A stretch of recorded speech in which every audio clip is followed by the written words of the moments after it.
Pidamos al Señor. Padre, queremos darte muchas gracias, Señor, por este tiempo que tú nos permites poder conectarnos nuevamente, Señor, como una familia en adoración. Y queremos en este tiempo pedir tu dirección para poder, a la hora de estudiar tu palabra, comprender lo que de allí de ella, Señor, podemos aprender. Permítenos que podamos tener ese convencimiento que solamente tu Santo Espíritu lo puede hacer de tu palabra, de aquellas cosas que necesitamos cambiar, de aquellas cosas que necesitamos corregir, y podamos ser convencidos de pecado, de nuestra condición delante de ti, Señor. Te lo pedimos en el nombre de Jesús. Así que en tus manos colocamos este tiempo, Señor, y un tiempo para adorarte, un tiempo para exaltarte, pero también un tiempo para escucharte a ti. Te damos muchas gracias en el nombre de Jesús. Amén y amén.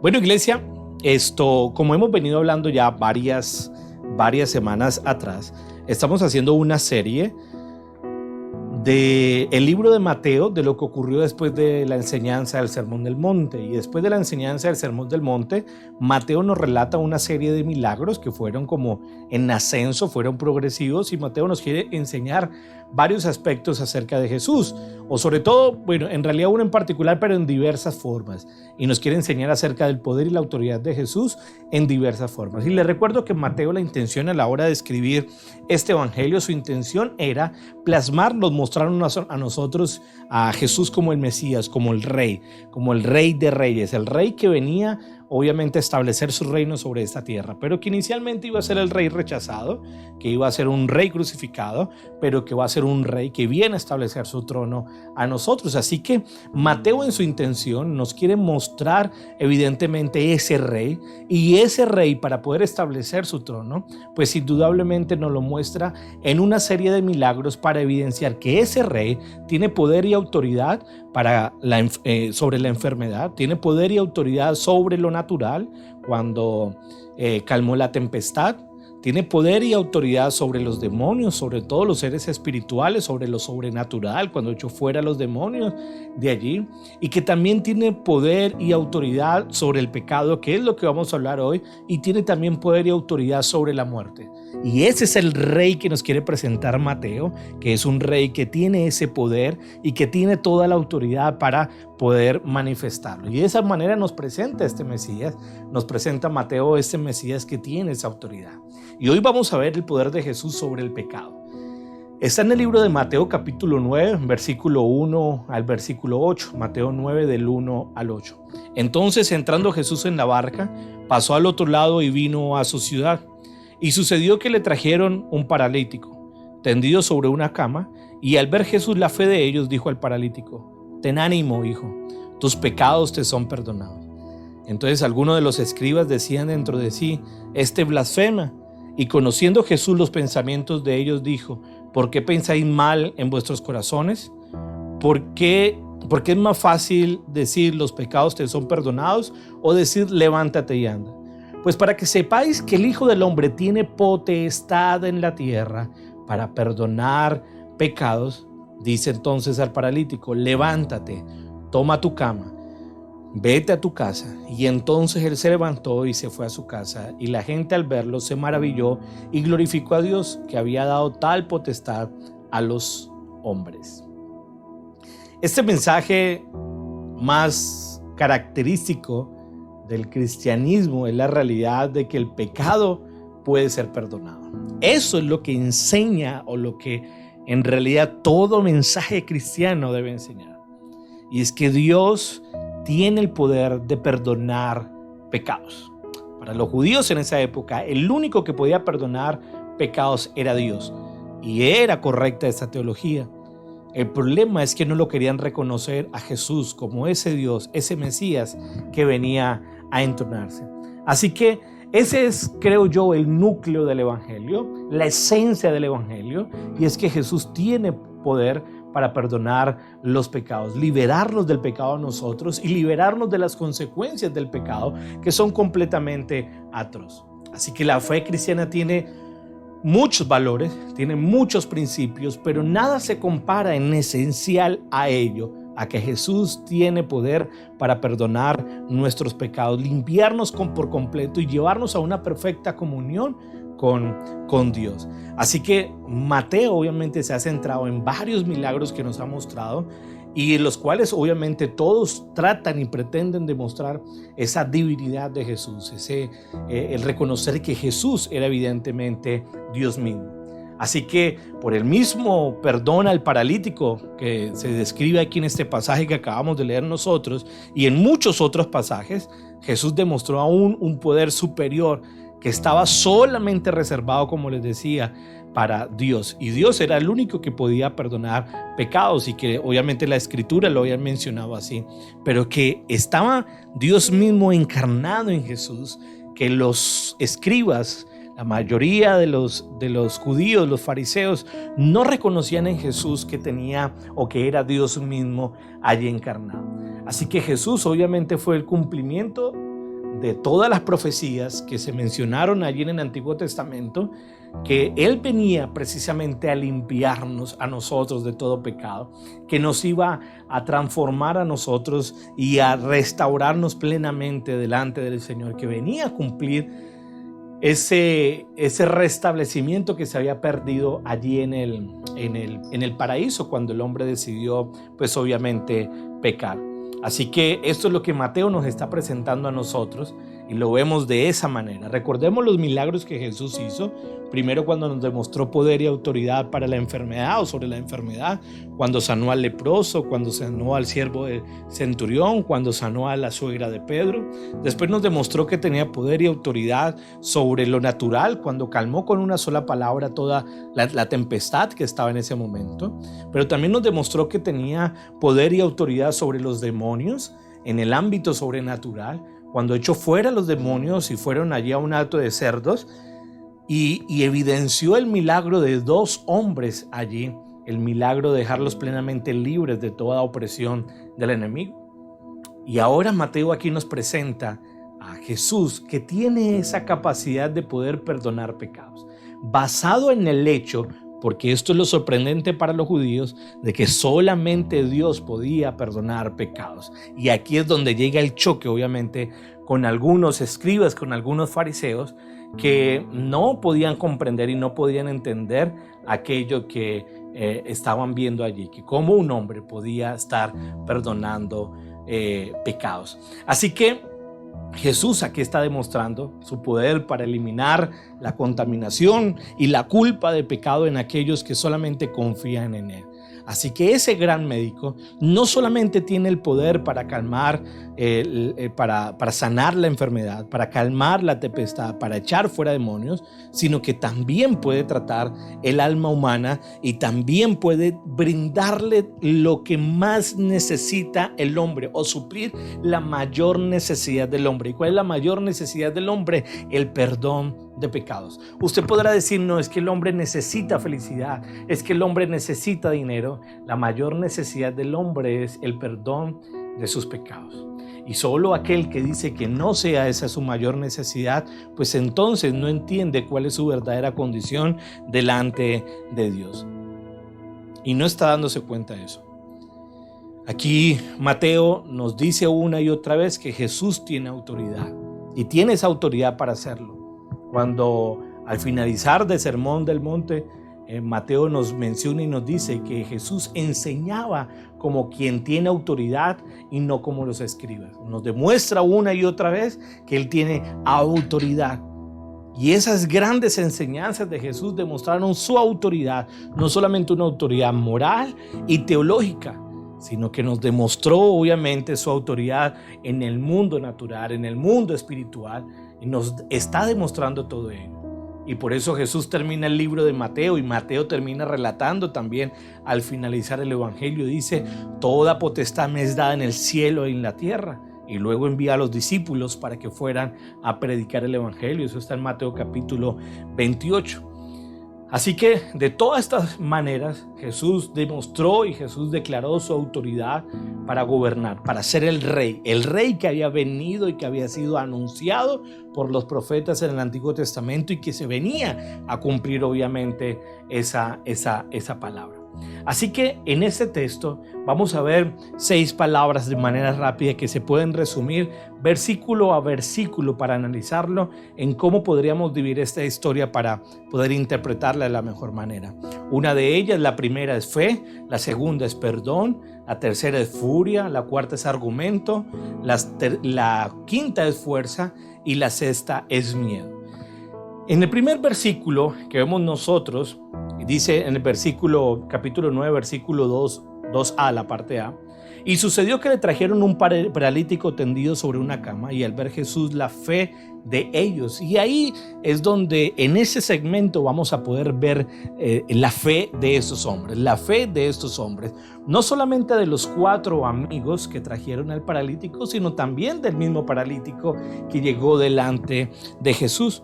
Así que aquí en este texto, cuando la Biblia nos menciona que estaba Jesús en una casa, y muy posiblemente la casa en la que se encontraban era la casa de Pedro. Algunos historiadores o algunos teólogos ubican que Jesús, como no pudo vivir en su tierra natal, si se puede decir así, no fue profeta en su propia tierra, Jesús muy posiblemente hizo de la casa de Pedro su residencia permanente, si se puede decir así. Entonces las casas allí en la época de Jesús, las más comunes eran casas de 2 pisos, en el cual la segunda planta era como una sala grande en donde se dedicaba exclusivamente a socializar. Esta misma escena la podemos ver cuando Jesús participó de la última cena con los discípulos. Fue precisamente en un segundo piso, en una casa, para poder estar allí. Y obviamente las escaleras quedaban alrededor de la casa, o sea, quedaban al exterior, no eran internas, sino que quedaban al exterior. Entonces, cuando está ocurriendo allí y la gente está abarrotada, y muy posiblemente están abarrotadas allí en el segundo piso, y la gente llena allí porque la fama de Jesús fue creciendo y avanzando cada vez más. Así que cuando llegan allí, ciertos hombres pues se dan cuenta que no pueden llevar a su amigo, un paralítico, alguien que estaba lisiado. No pueden entrar por causa de la multitud. Así que ellos ven que pueden subir hasta el tejado, y desde el tejado empiezan a desprender partes del tejado para poder hacer un espacio lo suficientemente grande y poder allí meter a su amigo o a su familiar, no sabemos, pero que lo trataron de meter allí para poder traerlo a los pies de Jesús.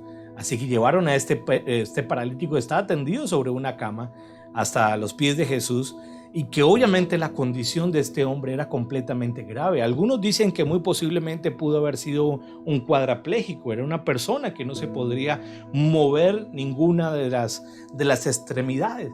Así que su situación era completamente grave, era caótica.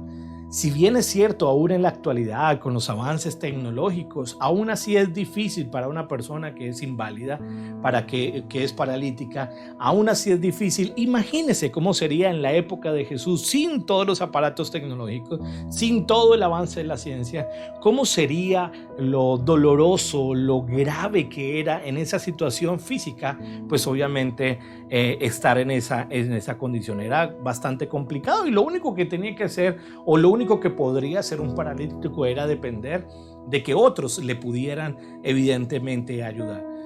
Pero ese no es lo único grave, y recuerden en otras predicaciones que lo he mencionado, una de las características que habían allí con respecto a las personas enfermas es que había un estigma social, y se pensaba que las personas enfermas pues eran enfermas porque habían pecado, y si no habían pecado ellos directamente, habían pecado sus padres o sus abuelos, muy posiblemente, y por causa de eso es que estaba enfermo. Así que las personas que estaban enfermas indudablemente tenían sobre ellos el peso de: hay un pecado en usted, hay un pecado, y por eso Dios lo ha desechado plenamente a usted. Entonces el hombre obviamente tenía pues un estigma bastante grande, el peso sobre todos, diciéndole aquello que le recalcaba cada vez más de que él era un pecador. Y varios pasajes en la Biblia nos evidencian este aspecto. No sé si se acuerdan, por ejemplo, de los amigos de Job. Los amigos de Job, que cuando lo vieron en esa ruina, dijeron: algo tuviste que hacer para que Dios te castigara de esta forma. Y evidentemente no había de allí ningún castigo de parte de Dios. ¿Se acuerdan también los discípulos en Juan capítulo 1, capítulo 9, versículo 1 y 2, en el que los discípulos le preguntaron: Rabí, ¿quién pecó, este o sus padres, para que haya nacido ciego? ¿Por qué? Porque esa era la tendencia de ellos. Los discípulos también creían, estaban permeados por esa conducta y esa falsa doctrina, o no sé, ese falso entendimiento de creer que las personas estaban enfermas por causa del pecado. Y si bien es cierto que obviamente la aflicción y el dolor y todo tipo de dificultad son consecuencias de la presencia del pecado en el hombre, que es consecuencia del pecado en el mundo entero, no necesariamente esas enfermedades son producidas por un pecado en específico, en particular, que haya hecho la persona. Así que no toda enfermedad es disciplina, no toda, hay enfermedades que sí son consecuencias de un pecado particular, pero no todas. Esa no es la tendencia que deberíamos tener al evaluar toda o cualquier tipo de enfermedad. Así que todas estas evidentemente son una demostración gráfica de las enfermedades, una demostración gráfica del poder destructivo que tiene el pecado sobre el mundo y sobre la humanidad. Así que, al igual que sus compañeros judíos, sin duda el paralítico creía que su parálisis también era a causa de un pecado, que era un castigo eterno de parte de Dios. Esa era la tendencia de todos, y por ende él había asimilado esa conducta. Yo paso a creer, como lo dice el texto, y nos lo reafirma el texto, porque más adelante dice que Mateo dijo esto para corroborar o para comprobar que el Hijo del Hombre tiene poder para perdonar pecados. Así que la intención aquí era que este paralítico tenía en su propio interior, o estaba consciente de que había un pecado en él que lo había dejado así enfermo.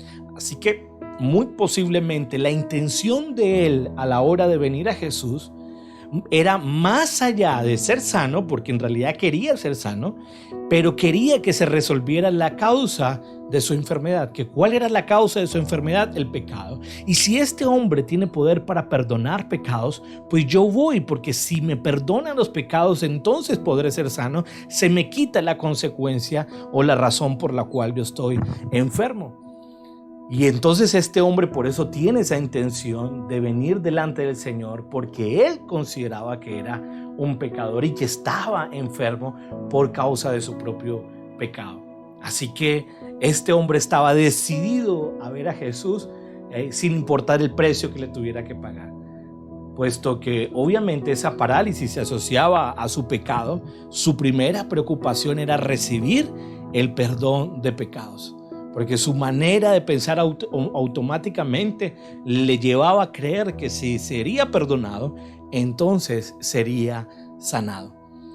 Así que la palabra nos dice que este hombre fue persistente junto con sus 4 amigos, y tuvieron una fuerte convicción para con Jesús, y sabían que Jesús le podía ayudar. Así que estos hombres lo llevaron allí delante de Jesús. Y la Biblia dice que al ver Jesús la fe de ellos, así que al acercarse ellos de esta manera delante de Jesús, el Señor, que es omnisciente, que conoce los pensamientos de las personas, sin saber lo que estaba pasando en la mente de ellos, Jesús interpretó en los corazones de ellos que evidentemente eran personas que necesitaban de su ayuda. Eran personas que necesitaban que pudieran ser transformados. Así que el paralítico estaba allí literalmente a los pies de Jesús, y con su corazón no se registra en la Biblia que ni ellos ni el paralítico hayan mencionado ninguna palabra. Nada se menciona. Así que ellos no pronunciaron, o por lo menos en la palabra no lo registra. Pero cuando ellos estaban allí, se rindieron delante de Jesús, y nada más en esa acción, pues su corazón se arrojó frente a la compasión del Señor allí. y se acercaron obviamente a Jesús con verdadera humildad. Y con verdadera humildad, como lo dice, recuerden Mateo capítulo 5, versículo 3, que nos dice que vengamos a Él, o bienaventurados los pobres en espíritu, que vengamos con una actitud de humildad delante de Él, reconociendo evidentemente nuestra condición, que es lo que Dios exige cuando venimos y nos acercamos delante de Él. Así que esta palabra nos menciona allí que Jesús en muchas ocasiones sanó a personas que tenían poca fe. Sanó a personas que tenían mucha fe, pero Jesús se enfoca en aquellos cuando han demostrado una plena confianza delante del Señor. Y Él actuaba y obraba ese milagro en ellos, como se muestra en este hombre. Como ocurrió también con la fe del centurión y que la palabra nos enseña a él. La segunda palabra que vamos a analizar o que nos ayuda a analizar, la primera fue fe, la segunda es perdón. Y mire lo que continúa diciendo la palabra, la parte B del versículo 2. Dijo al paralítico: ten ánimo, hijo, tus pecados te son perdonados. Así que las primeras palabras de Jesús al paralítico fue: ten ánimo, hijo. Qué palabras más tiernas, más consoladoras que Jesús pudo haberle expresado a este hombre.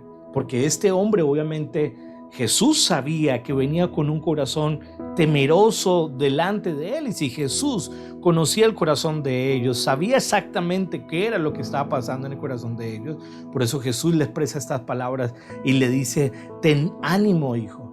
Porque ellos estaban muy posiblemente abrumados por su pecado. Y Jesús declaró esas palabras tan tiernas y que creo que serían emocionantes que cualquiera de nosotros pudiera escuchar, que Jesús nos diga a nosotros: ten ánimo, hijo, y que nos llame de esa manera. Cuando estamos de esa manera angustiados, desesperados, porque quisiéramos recibir el perdón de nuestros pecados, creo que serían las palabras más alentadoras que pudiera uno recibir de Jesús, del Señor, que conocía el pecado, que conocía el dolor y que conocía la humillación de este hombre, y por eso le pronuncia las palabras: ten ánimo. Y esa palabra ánimo, de alguna manera, lo que representa es que este hombre elimine el miedo, que ya no tenga miedo. Y Jesús lo que le está afirmando a este hombre es: no temas, porque ya no tienes que temer. Es en otras palabras, no tienes por qué tener temor. Y no es que los temores de este hombre estuvieran mal infundados. Este hombre muy posiblemente tenía muy buenas razones para tener temor al estar delante de Jesús, delante de Dios mismo. Pero que tengamos en cuenta algo: cuando un pecador no arrepentido está separado de Dios y bajo el juicio divino, este hombre indudablemente sí tiene que temer mucho. Una persona que no se ha arrepentido, que no ha venido delante de Dios, tiene que temer mucho. Pero como hizo este hombre, que vino delante del Señor en humildad, porque vino arrepentido y se entregó delante de los pies de Jesús, por eso el Señor dice: no tienes que temer. Si nosotros venimos delante del Señor y reconocemos nuestros pecados, no tendríamos por qué temer. Quienes deberían temer es aquellos que todavía siguen en su conducta pecaminosa. Pero cuando reconocemos nuestra condición, venimos temblando delante de Él, diciéndole: Señor, perdóname, yo reconozco que ese es mi mayor problema y es mi pecado. Y que el Señor le diga: ten ánimo. Ahora, el hecho es que Jesús también le mencionó y le dijo, se dirigió frente a aquel hombre como hijo.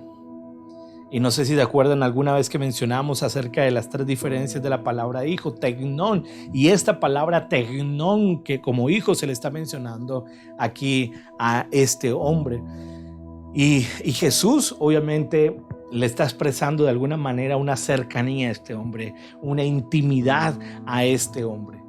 Y que este hombre obviamente fue sorprendido con respecto a ello. Y que de alguna manera este hombre obviamente quedó perplejo frente a las palabras de Jesús, porque nadie antes le había demostrado tal compasión, nadie antes le había demostrado tanta cercanía y tanta bondad y tanto amor a la hora de sentir dolor por su propia necesidad. Así que las palabras supremas del Señor para el hombre fueron: tus pecados te son perdonados. Si bien ya es delicioso escuchar ten ánimo, hijo, creo que es mucho más alentador escuchar de las palabras de Jesús: tus pecados te son perdonados.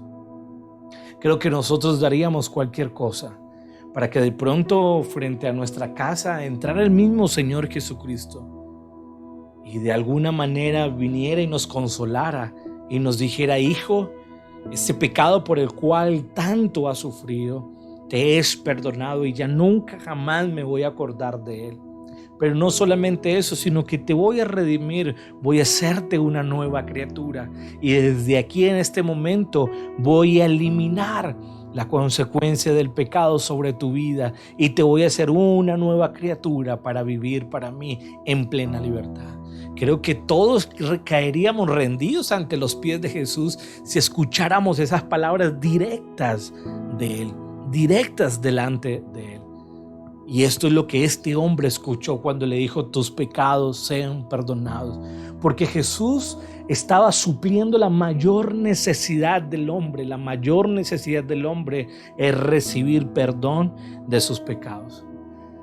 Así que ante estas palabras, lo que Jesús estaba evidenciando era un milagro divino, más grande que todos los otros milagros. Este milagro era más representativo, era más importante que haber sanado a un leproso, era más importante que haber sanado a la suegra de Pedro o al siervo del centurión, era más importante y más sorprendente que calmar la tempestad. Y claro, eso parece espectacular y un gran show, pero lo más importante para el hombre es que sus pecados sean perdonados. A tal punto la Biblia dice que cuando un pecador se arrepiente, en el cielo hay celebración y los ángeles celebran cuando esto ocurre, porque es lo que más necesitamos nosotros. Es lo que más necesitamos, que Dios, el Santo, perdone los pecados del hombre impío. Así como una palabra calmó la tempestad, aquella gran tempestad, con una misma palabra desechó Jesús el pecado del paralítico y le dio este maravilloso y misericordioso regalo, supliéndole toda necesidad. Así que esta expresión de tus pecados son perdonados, lo que el Señor está supliendo. Es la dádiva más grande de Dios, es el regalo más hermoso que pudiéramos tener, porque suple, como les digo, la mayor necesidad del hombre. Porque déjeme decirle, el pecado es la transgresión de la ley de Dios y ensucia obviamente la imagen de Dios sobre nosotros y la reemplaza por la imagen de Satanás en nosotros. El pecado es hostilidad y es rebelión contra Dios. El pecado es ingratitud hacia Dios. Es incurable, obviamente, el pecado por el mismo el hombre. El hombre no puede sanarse a sí mismo de este atroz daño que hace el pecado. El pecado afecta a todos los seres humanos. Daña completamente a todos los seres humanos, en toda su integridad, en su cuerpo, en su mente y en su espíritu. El pecado lleva a los seres humanos bajo el dominio de Satanás y bajo la ira de Dios. Eso es lo que hace el pecado. Es tan persistente, obviamente, en el corazón del hombre que hasta incluso aquellos que han sido regenerados, aquellos que han sido redimidos, todavía tienen que seguir luchando y batallando contra el pecado. El pecado somete al hombre a la tribulación, al vacío, a la falta de paz y sobre todo, como dice su palabra, al infierno eterno si obviamente no se arrepiente. El pecado tiene la mayor Es el mayor daño que el hombre se ha hecho a sí mismo por haberlo escogido y que seguimos escogiéndolo y que apartados de Dios, dice la palabra, nosotros amamos nuestro pecado, amábamos estar en nuestros deleites pecaminosos, pero solamente podríamos ser liberados y restaurados mediante la obra de Jesús en nosotros. Así que la mejor noticia que alguien puede recibir es: tus pecados te son perdonados. Ahora, veamos en el siguiente versículo, en el versículo 3, la furia. La primera palabra que miramos fue la fe, la segunda el perdón y la tercera la furia, que se ve en el versículo 3. Entonces algunos de los escribas decían dentro de sí: este blasfema. ¡Ja!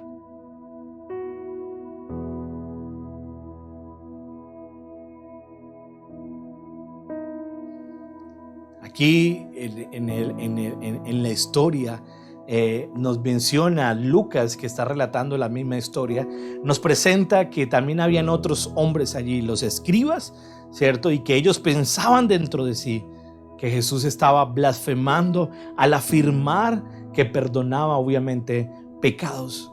Y ellos obviamente tenían hasta cierto punto razón de que solamente Dios podía perdonar pecados, pero por supuesto se negaron a reconocer la divinidad de Jesús y solo pudieron concluir: este hombre está blasfemando porque este hombre no es Dios y solamente Dios puede perdonar pecados. Ese fue el grave problema de ellos, que ellos no estaban reconociendo a Jesús. Ese fue el gravísimo problema. Así que, a diferencia del paralítico, estos hombres no veían necesidad de perdón, no creían que este hombre paralítico, que todo el mundo lo señalaba: eres enfermo porque has pecado, porque tienes un pecado, porque alguien de tu familia pecó y por eso estás en esa condición. Este hombre sabía exactamente que su condición era pecaminosa, no solamente por el señalamiento externo de las demás personas, sino porque interiormente a sí mismo se señalaba y era consciente de ello, de decir: yo he pecado. Y por eso vino con esa condición delante del Señor. Pero los fariseos allí obviamente no veían de que este hombre tuviera necesidad de perdón. ¿Por qué? Porque ellos se consideraban que ya eran completamente justos.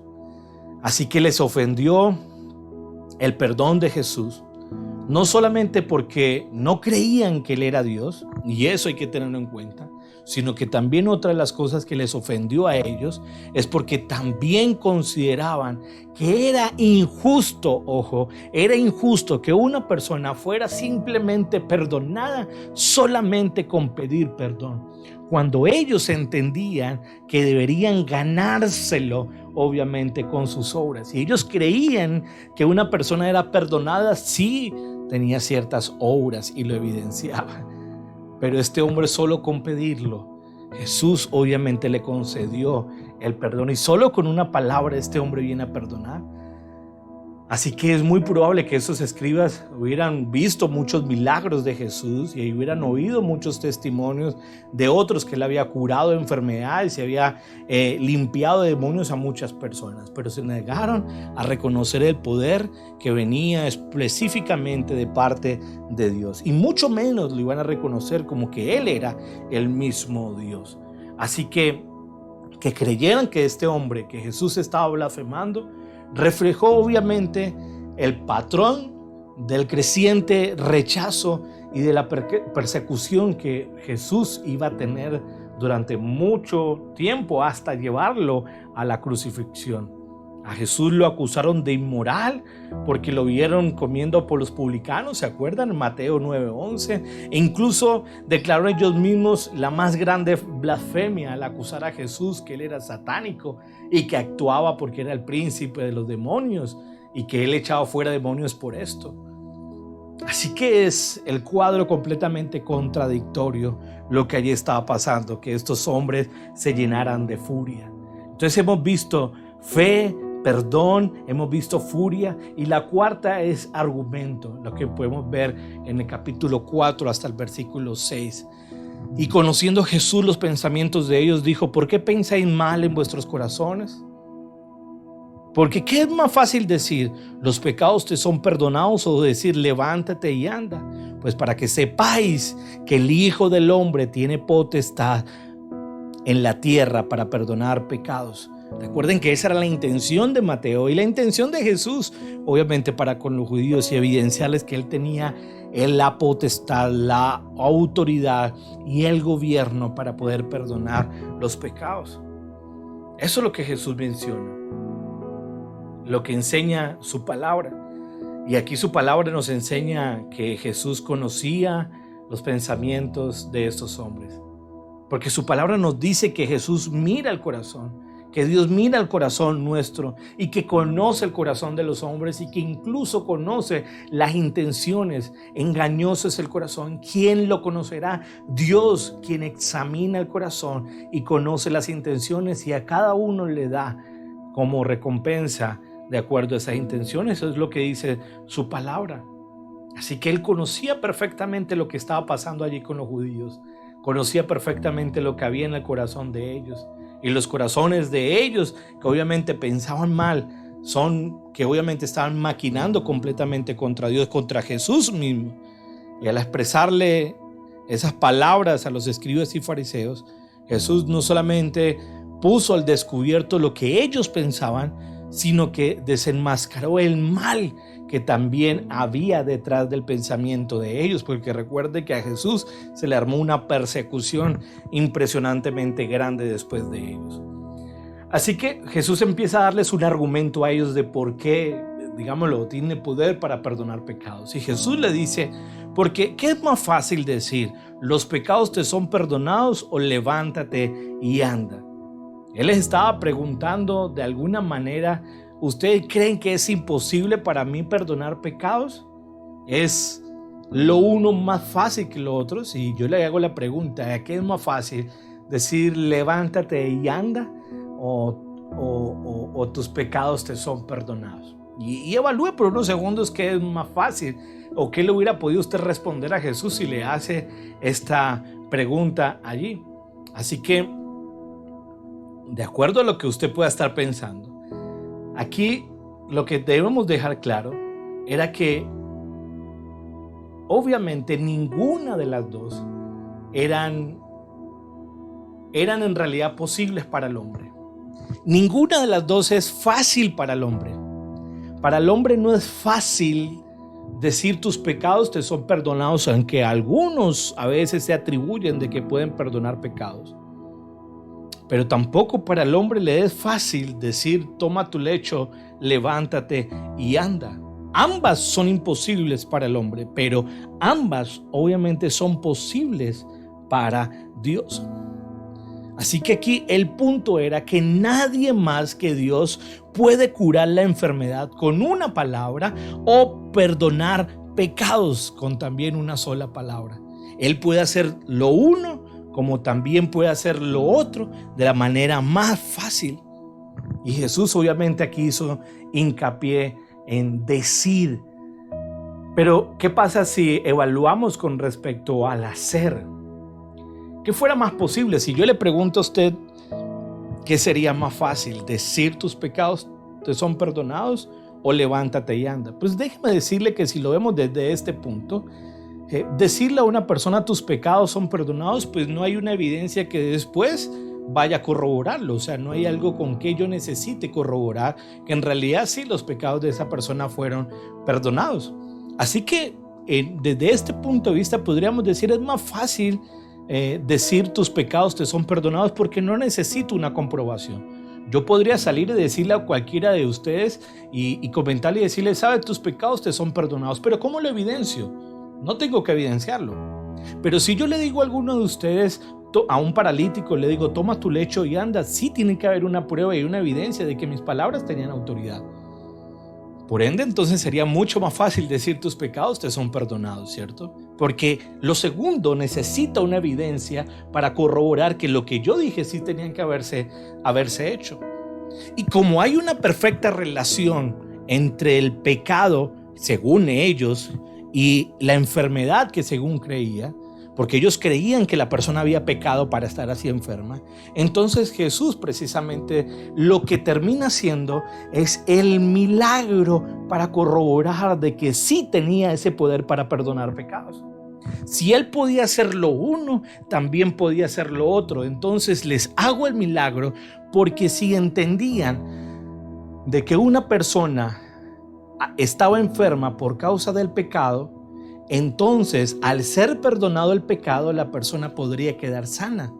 Entonces cuando Jesús hace el milagro, lo que está evidenciando es que tenía poder y autoridad para perdonar pecados. Por eso la Biblia dice, y esto se dijo para evidenciar que Él tenía potestad aquí en la tierra para perdonar pecados.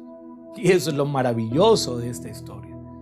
Así que eso es lo que Jesús estaba demostrando una vez más. Así como ocurrió, por ejemplo, cuando fue a expulsar los demonios con los hatos de cerdos.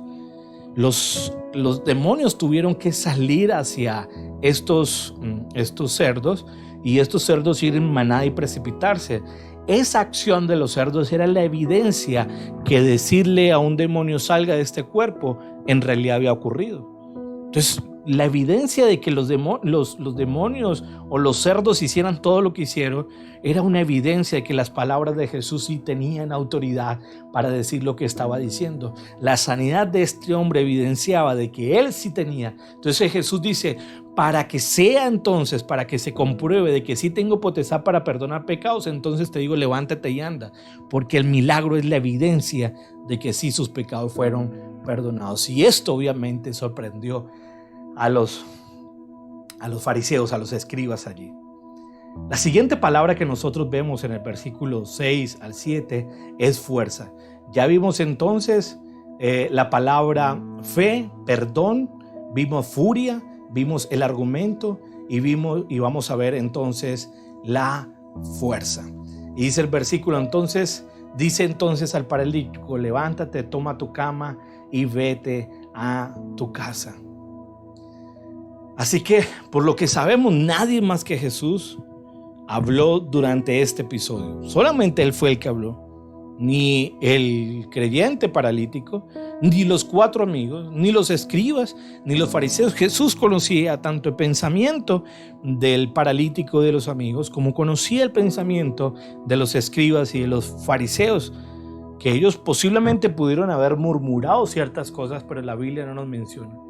Y tan pronto como Jesús le dijo al paralítico, levántate, toma tu cama y vete a tu casa, eso es exactamente lo que el hombre hizo. Y la orden de levantarse sugiere que cuando Jesús habló, la curación ya había tenido sanidad, ya había ocurrido allí. Así que el hombre se levantó y esa era la evidencia de la sanidad. Esa era la evidencia. Que el hombre recobró fuerzas, el hombre se levantó de allí y se levantó enseguida y tomó su lecho y se fue delante de todos. Un testimonio completamente vivo del poder de Jesús, tanto como para curar, tanto como para perdonar. Eso es lo que evidencia. Y la siguiente palabra es temor, que es la última palabra, temor. Y la gente al verlo se maravilló y glorificó a Dios que había dado tal potestad a los hombres. Esta palabra se maravilló. Y se maravilló cuando la gente vio tal milagro. Y entonces reconocieron que solamente ese milagro pudo haber sido llevado por el poder de Dios. Y al ver que había sido llevado por el poder de Dios, se maravillaron. Y esta palabra se maravilló, es el término en el cual obtenemos o donde se deriva la palabra fobia, que a menudo se traduce como temor. Pero su uso más común es un acto reverencial, no un terror de servil como de miedo, sino como un acto reverencial. Y eso es lo que expresa en la persona que está delante de la presencia de alguien infinitamente superior. Esa palabra, se maravillaron al ver ese poder. Lo mismo como se maravillaron los discípulos cuando Jesús calmó la tempestad, sintieron gran temor. Lo mismo cuando Jesús expulsó los demonios, la gente dijo, por favor, apártate, Jesús. O sea, es sorprendente lo que acabas de hacer. Sentían cierto temor, un temor reverencial delante de él. Porque cuando tenían ese encuentro con Jesús, indudablemente algo ocurre en el ser humano. Y una de las cosas que ocurre en el ser humano es que siente ese temor delante de la presencia de aquel que es superior a nosotros. Y ese es el tipo de encuentro que necesitamos nosotros con ese Jesús. No con un Jesús que está al mismo nivel de nosotros o más abajo de nosotros. Necesitamos un encuentro con el Jesús, aquel que es superior, que es el Rey de Reyes, el Señor de Señores, y que Él tiene total potestad para poder perdonar mis pecados y limpiarme de toda maldad. Así que el temor reverencial ante Dios es parte de la vida verdaderamente arrepentida de una persona, cuando entiende que necesita venir delante de Dios en completo temor, maravillado de su presencia, de la cual debe venir toda adoración, toda conducta de servicio, todo lo que el cristiano correcto debería hacer.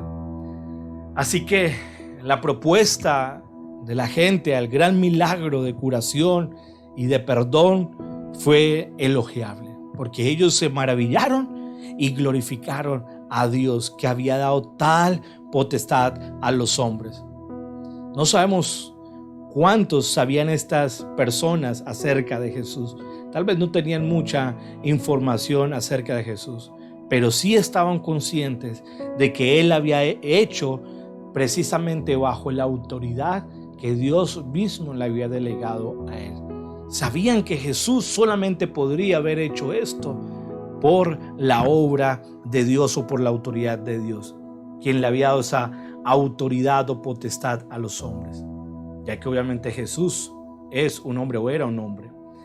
Así que si comprendieron que Él era el Hijo de Dios, el Dios hombre, se dieron cuenta de que era extraordinariamente piadoso, era un hombre completamente entregado. Y que nosotros necesitamos maravillarnos con esa presencia, con Jesús, que Él tiene poder para perdonar nuestros pecados. No sé, iglesia, si usted muy posiblemente esté viviendo bajo el orgullo y bajo el engaño y crea que muy posiblemente no necesita de tal perdón, de que no necesita tener un encuentro como este. Pues es ahí donde precisamente sí debería tener un gran temor, y ese temor servil, ese terror mejor, ese miedo delante del Señor. Pero si usted reconoce su condición pecaminosa, reconoce que le ha fallado al Señor y que reconoce que necesita ser perdonado, debe venir en total dependencia de Él, reconociendo su condición y diciéndole: Señor, como vino este hombre rendido a tus pies, no sé qué hacer, necesito el perdón de mis pecados. Necesito el perdón, porque solamente Jesús puede librarnos a nosotros y a partir de ahí hacernos una nueva criatura para vivir en santidad, separados completamente ante Él. Que Dios nos ayude, iglesia, a poder cada vez más reconocer nuestra condición al estar parado delante del Señor y adorarle de la forma que debemos adorarle, exaltar su nombre, porque es el Rey de Reyes y Señor de Señores. Padre, nosotros te agradecemos infinitamente, Señor, por tu palabra, por lo que tú nos has enseñado, por lo que nos hablas. Así que, Señor, hoy queremos que esta palabra nos enseñe cada vez más con respecto a nuestra actitud a la hora que venimos delante de ti, a honrarte y a exaltarte. Y reconocemos, Señor, nuestra condición, nuestro pecado, y que reconocemos que tú tienes ese poder solamente para limpiarnos y librarnos de la obra de Satanás en nuestra vida. Te pedimos perdón por nuestros pecados. Límpianos, Señor, y llévanos a vivir en completa rendición delante de ti y podamos estar todos dando gloria, honra y honor solamente a ti. Gracias te damos en el nombre de Jesús. Amén y amén. Iglesia, les habíamos anunciado que hoy teníamos Santa Cena, pero lo vamos a realizar dentro de 8 días, ¿de acuerdo? Así que lo dejaremos para dentro de 8 días y estaremos celebrando la Santa Cena y compartiendo con cada uno de ustedes, ¿de acuerdo? Así que les agradecemos mucho, espero que esta palabra haya sido de edificación para ustedes, que les sea enriquecedora y que esto nos ayude más a cómo nos presentamos delante del Señor. Iglesia, un fuerte abrazo, que Dios me les bendiga, se les quiere muchísimo, que pasen un excelente fin de semana y nos veremos el martes de 5 a 6 de la mañana. Un fuerte abrazo, mil bendiciones.